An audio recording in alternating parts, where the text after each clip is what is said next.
குடும்ப உறவுகளையும் பண்பாட்டையும் அதிகமாக பேணி காத்து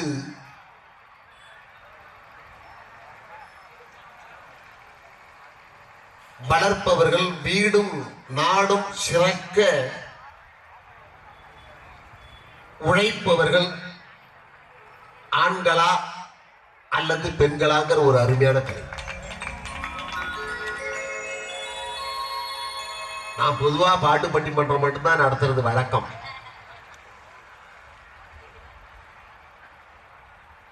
இங்க ராதா அண்ணனும் பிரபுவும் என்னன்னா கொஞ்சம் மாத்துங்களேன். சரி, ஆட்களையும் மாத்தி விடுறேன், தலைப்பையும் மாத்திரேன். இந்த ஆண்களா பெண்களா பேசி 28 வருஷம் ஆச்சு.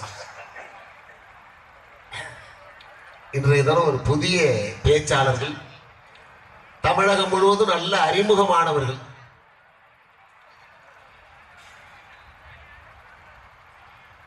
ஒரு குடும்பம்னா ஆண்கள் இல்லாமல் குடும்ப வாழ்க்கை என்பது இல்லை, பெண் இல்லாமல் குடும்ப வாழ்க்கை என்பது இல்லை. ஒரு குடும்பம் அப்படின்னா ஆணும் பெண்ணும் இணைந்து வாழக்கூடியதுதான் வாழ்க்கை குடும்பம். பொதுவா ஒரு பொண்ணு பார்க்க போறோம்னு வச்சுக்கோ, பேசி முடிச்சாச்சு அப்படிங்கும் போது அந்த பையனுடைய அப்பா பொண்ணோட அப்பாட்ட என்ன தெரியுமா கேட்பாரு? சம்பந்தி, உங்க பொண்ணு வந்துதாங்க எங்க வீட்டுல விளக்கேத்தி. அது வரைக்கும் நான் இவர் கரண்ட் கனெக்ஷன் இருக்காம இருந்தாரு. அந்த புள்ள அந்த விளக்கு ஏந்திக்கிட்டு அந்த வீட்டுல புகுந்ததுக்கு அப்புறம் தான் ஏதோ ஒரு காரணத்தினால் இருண்டு கிடந்த அந்த வீடு ஒளிமயமான வாழ்க்கையை உருவாக்கும் என்ற ஐதீகம் நம்முடைய பாரம்பரியம். அது மாதிரி ஆண் இல்லாமல் பெண்ணால் தனியாக வாழ்ந்து வருவதும் நடக்கிற காரியம் கிடையாது. இப்ப ஒரு வேதாரண்யம் கடத்தருவிலே நான் போயிட்டு இருக்கிறேன். ஏன் சம்சாரத்தோட போறேன்னு வச்சுப்போ, இங்க நம்ம ஆளுங்க ஒருத்தவங்க என்ன அழகு சார், எங்க வீட்டோட கிளம்பிட்டீங்க, எந்த ஊருக்கு, எங்க எங்க போறீங்க பாக்க. நானா ஜன்னல் நிலவாசப்படி எல்லாம் சேர்த்தா கூடாது. வீடுன்னா பொண்ணுன்னு அர்த்தம். என் சம்சாரம் பின்னால வராது. நானே தனியா போகும்போது எங்க வீட்டுல வரலையா அப்படி பாக்க. வீடு என்றால் அதற்கு நிர்வாகம் பெண். ஆனால் அந்த காலத்துல எதுக்காக பொண்ணுக்கு மாப்பிள்ளைய விட ஒரு 5 வயசுல இருந்து 7-8 வயசு குறைச்சா பொண்ணு பார்த்தாங்கன்னா அதுதான் குடும்பம். கணவனுக்கு வீட்டு ஆம்பளைக்கு ஒரு 70 வயது இருக்கிற நேரத்துல அவன் படுக்கையில கிடந்திருப்பான் உடம்பு முடியாம. அப்ப ஒரு 7-8 வயசு குறைஞ்ச மனைவி நல்ல உடல் நலத்தோட இருந்து அந்த கணவனுக்கு பணிவிடை செய்வான்.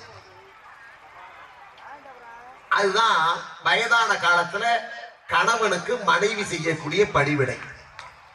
ஆனா இப்ப இருக்குது காதல் கல்யாணத்துல 2 வயசு பொம்பளை பிள்ளைக்கு அதிகமா போனாலும் கட்டிக்கிறான். இப்ப பையனும் MBA படிக்கிறான், பொண்ணும் MBA படிச்சிருக்குது. 2 பேருக்கும் ஒரு 60-70 வயசு ஆகும் போது எது முதல்ல படுக்கையில நடக்கிறதுன்னு வித்தியாசம். இப்ப யாருக்கு யார் பணிவிட பண்றது? இந்த சிக்கல் இப்ப காதல் கல்யாணத்துல தொலைச்சுக்கணும். சில பேர் அவசரத்துக்கு 3 வயசு கூட இருந்தாலும் தெரியாது சார் அப்படின்றான். ஆனா ஒரு பொண்ணு வருகின்ற போது அப்பதான் கண்ணதாசன் ஒரு அந்த காலத்துல குங்குமச்சிமிழே குடும்பத்து விளக்கே குலமகளே வருகே எங்கள் கோவிலில் வாழும் காவல் தெய்வம் கண்ணகியே வருகே மங்கள செல்வி அங்கைய கண்ணி மணமகளே வருகே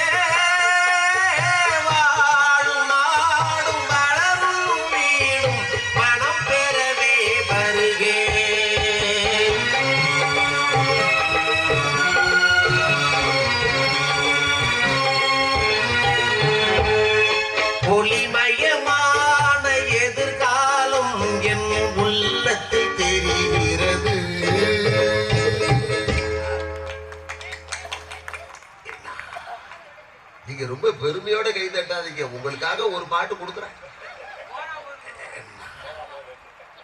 நிறைய பாட்டு. ஆனா பெண்ணை வர்ணனை செஞ்சுதான் ஆண் பாடுறான். ஆண்களுக்குன்னு தனி பாடல். கண்ணதாசன் தன்னுடைய மனைவிக்காகவே ஒரு பாட்டு கொடுத்தா தெரியுமா?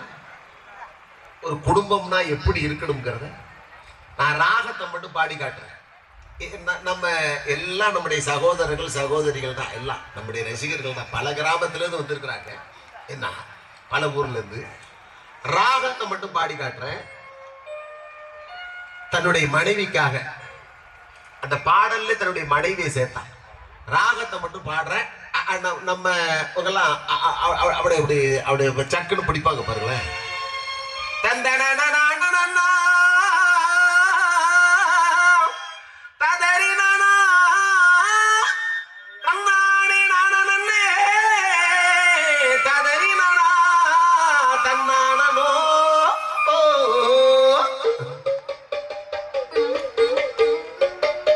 அண்ணாச்சி பாட ஆரம்பிச்சுட்டாரு.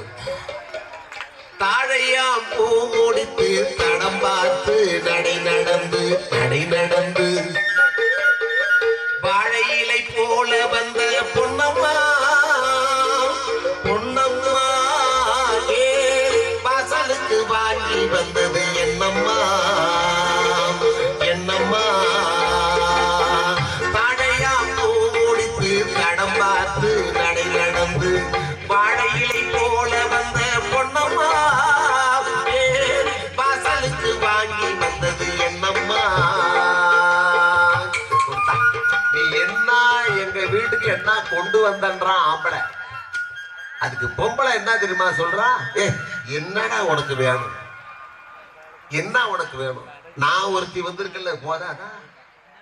பாலை போல் சிரிப்பு இருக்கு, பக்குவமா உடம்பு இருக்கு, குணம் இருக்கு, ஆனழகும் சேர்ந்து இருக்கு கண்ணையா.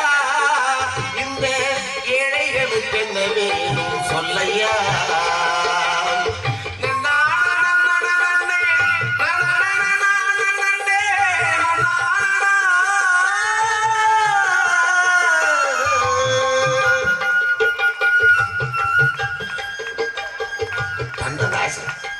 கண்ணதாசன் மாதிரி பெண்களை வர்ணனை பண்றதுக்கு இனி ஒருத்தன் பிறந்து வரணும். கண்ணதாசன் மாதிரி காதல் பாட்டு பாடுறவனுக்கும் ஒருத்தன் யாராலையும் முடியாது. கண்ணதாசன் மாதிரி காதல் பண்ணி பார்த்தவனும் கிடையாது. அவருக்கு ரிஜிஸ்டர் ஆனது 3, ரிஜிஸ்டர் ஆகாம அன்ரிஜிஸ்டர் டாக்குமெண்ட் 30. என்ன இதுக்கு மட்டும் விஷயம் வருது.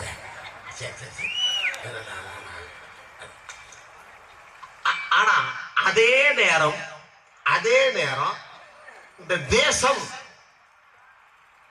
நாடு நல்லா இருந்தாதான் வீடு நல்லா இருக்கும்.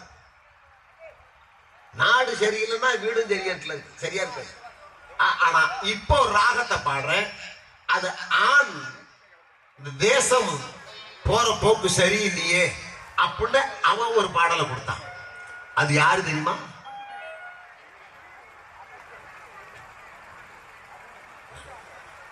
அது யாரு தெரியுமா? நம்ம ஊருக்கு இந்த வேதாரண்யத்துக்கு பக்கத்து ஊருக்காரர் எழுதுனது. கண்ணதாச குடும்பத்தை அப்படி கொண்டு போனான். பட்டுக்கோட்டை முதல்ல நாட்டை பாடுறான்.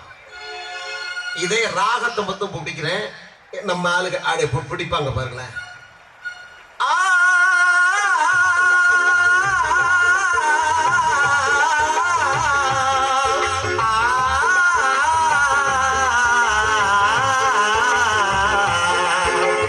எத்தனை காலம் தான் ஏமாற்றுவார் இந்த நாட்டிலே, இன்னும் எத்தனை காலம் தான் ஏமாற்றுவார் இந்த நாட்டிலே, நம்ம நாட்டிலே, சொந்த நாட்டிலே. பட்டுக்கோட்டை நாடு நல்லா இருந்தாதான் முதல்ல வீடு நல்லா இருக்கும்னா அந்த என்ன மாட்டுக்கு புத்தி சொல்ற மாதிரி மனுஷனுக்கும் பாடம் நடத்தலாம். சிங்கப்பூர்ல இது வெளிநாடுகள் லண்டன்ல அத நாய் இருக்குல்ல, ஒரு நாய் விலை நம்ம நாட்டு காசுக்கு 1 லட்சம் ரூபா ஆகும். வீட்டுக்கு போற நாய் ஏன்னா அவன் வீட்டுக்காரன் பொடிச்சுக்கிட்டு இருப்பான், இவன் பேசாம நிற்பான். அந்த ரோட்ல கிராஸ் பண்ணும் போது ரெட் லைட் எரிஞ்சுதுன்னா நாய் நின்றுடும். அதை பார்த்து ஏன்னா பச்சை லைட் எரிஞ்சோன்னு இழுத்துட்டு போகும் வீட்டுக்காரன். நம்ம ஊர்ல என்ன லைட்டை போடு நடு ரோட்ல கிடக்கும். லைட்டா போட்டவனும் கிடக்கிறான், ஃபுல்லா போட்டவனும் கிடக்கிறான். இது நம்ம தேசம். இது மாட்டுக்கு புத்தி சொல்ற மனுஷனுக்கு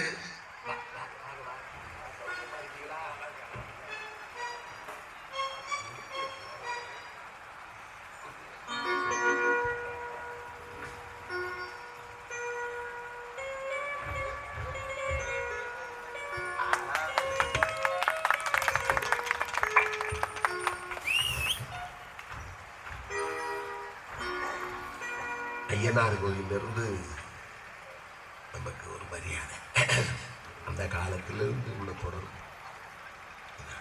வேதாரண்யம் பகுதியில தான் நான் ஒரு விஷயத்தை சொல்றேன்.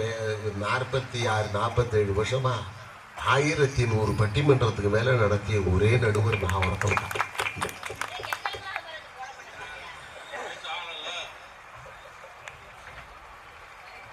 மாட்டுக்கு புத்தி சொல்ற மாதிரி கொடுத்தான்.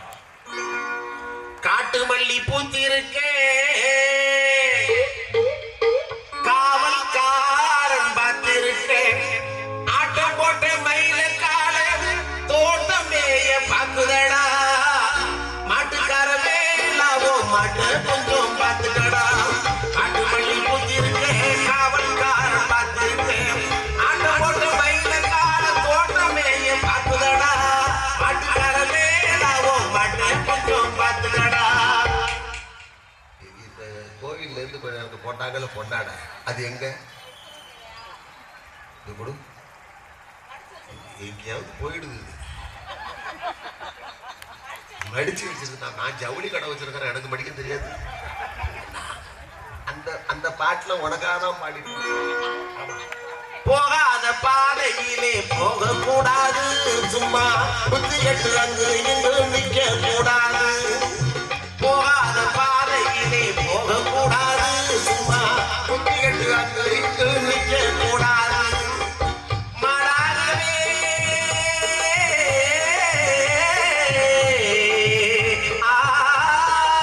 மாடாகவே மனுஷன் மாறக்கூடாது,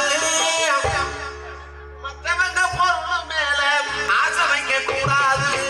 மாட்டுக்கார வேலாவோ மாட்ட கொஞ்சம் பார்த்துக்கடா கொடுத்தான். புத்திமதியை சொன்னான்.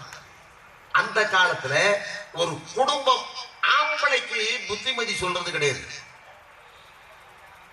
ஆண்களுக்கு எந்த கல்யாணத்திலையும் புத்திமதி சொல்றது கிடையாது. மாப்பிள்ள மாமனார் வீட்டுக்கு போறான்னு வச்சுக்க, இல்லை பார்த்து ஜாக்கிரதை ஏட்டிக்கு கூட்டி அங்க நடந்துக்காதா அப்படின்னு யாருமே புத்திமதி சொல்றது கிடையாது. ஆனா கல்யாணம் முடிஞ்சு பொண்ணு மாப்பிள்ளை வீட்டுக்கு புகுந்த வீட்டுக்கு போறா பாரு, அப்ப அறிவுரை சொன்னா. அந்த காலத்துல அந்த அறிவுரை சொன்னான். ஏன்னா இப்ப சில பிள்ளைகளுக்கு எல்லாம் அறிவுரை சொல்ல முடியல. ஏதாவது உன் மாமனார் வீட்டை பத்தி ஜாக்கிரதையா பாத்துக்கமா அப்படின்னா, எனக்கு 6 வருஷமா அந்த வீடு பழக்கம், நான் அங்கதானே இருந்திருக்கேன் பல நாள் பண்றான். இவன் அப்பங்கார ஏதோ நினைச்சுக்கிட்டு இருக்கிறான், பூஷாதான் இப்ப பொண்ணு அந்த போகுது. இது அந்த காலத்துல அறிவுரை சொன்னான். என்னன்னா அண்ணங்காரனும் அப்பனும் ஆத்தாலும் புத்திமதி சொல்லி அனுப்புவார் அங்க எப்படி இருக்கணும். ஏன்னா புது புள்ள மாப்பிள்ளைக்கு யாரும் அறிவுரை சொல்றது கிடையாது. அட ஏன் உங்க அப்பா பொண்ணு பார்க்க போனார்ல, என்ன உங்க மாமனார்ட்ட தானே சொல்லியிருப்பாரு உங்க பொண்ணு விளக்கேற்றி வைக்கணும்னு. உங்க மாமா ஒண்ணுகிட்ட ஏதாவது சொல்லியிருக்காரா, மாப்பிள்ள நீங்க தான் என் வீட்டுல விளக்கேற்றி வைக்கணும். இவர் ஏத்துவாரா, அடைச்சிருவாரு. விளக்க சொல்றேன், இது முடியாது. ஆனா அப்ப அறிவுரை சொன்னான். மாமனார மாமியார மதிக்கணும், உன்னை மாலையிட்ட கணவனையே துதிக்கணும், சாம கோழி பூவையிலே விழிக்கணும், சாணம் தெளிச்சு போன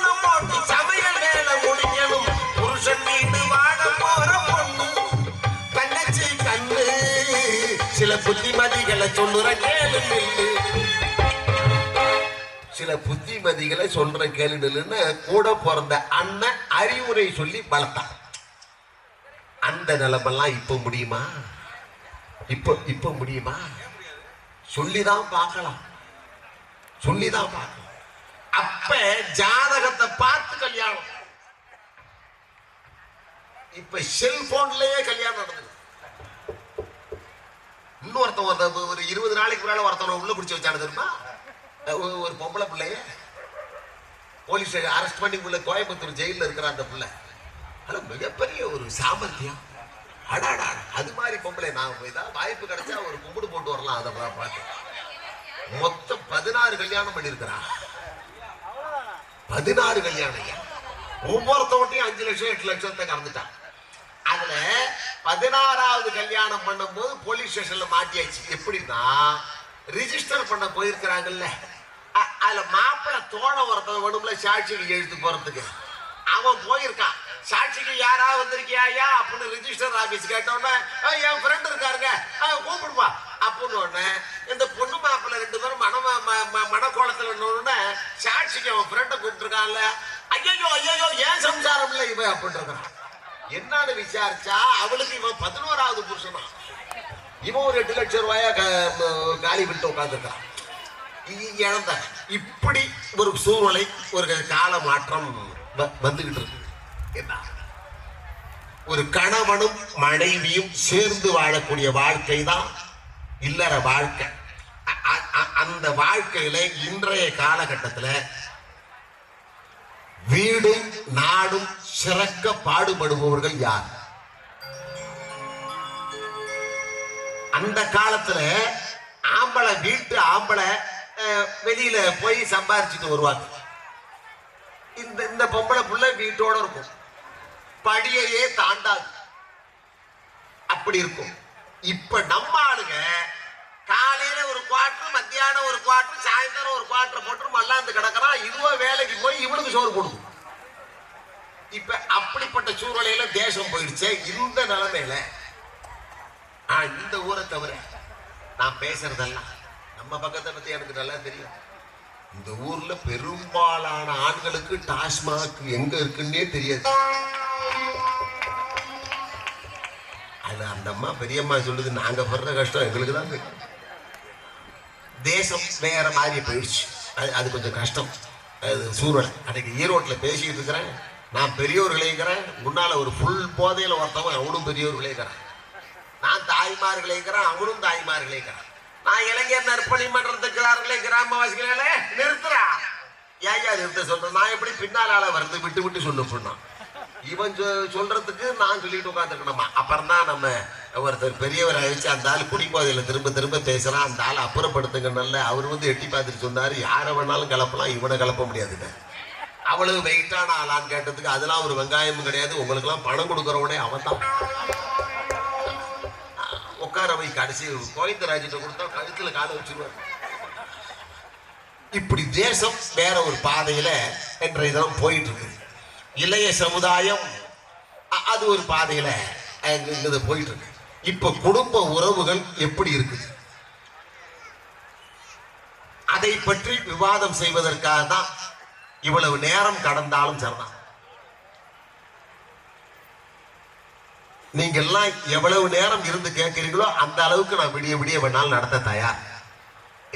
இந்த மண்ணு 40 வருஷத்துக்கு மேலாக எனக்கு சோறு போட்டு என்னை வளர்த்த மண்ணு இந்த ஆயக்காரம்பலம், இந்த பகுதி. இதுக்காக எத்தனை மணி நேரம் வேணாலும் நான் உழைக்கிறது தயார், இவர்களும் உழைப்பதற்கு தயார் என்பதை சொல்லி முன்னுரைய இதுக்கு மேல மற்ற 7-8 மணிக்கு ஆரம்பிச்சோம்னா ஒரு மணி நேரம் பாடலாம், பேசலாம், பல விஷயங்களை சொல்லலாம். இதுக்கு மேல முன்னுரையை இந்த நேரத்தில் கொண்டு போகக்கூடாது, இடையில பேசிக்கிறேன். இப்ப ஒரு கணவன் மனைவி எப்படி இருக்கணும், குடும்ப வாழ்க்கை என்றால் என்ன, ஒரு பாடலை சொல்லி உடனே நிகழ்ச்சி ஆரம்பிக்கும்.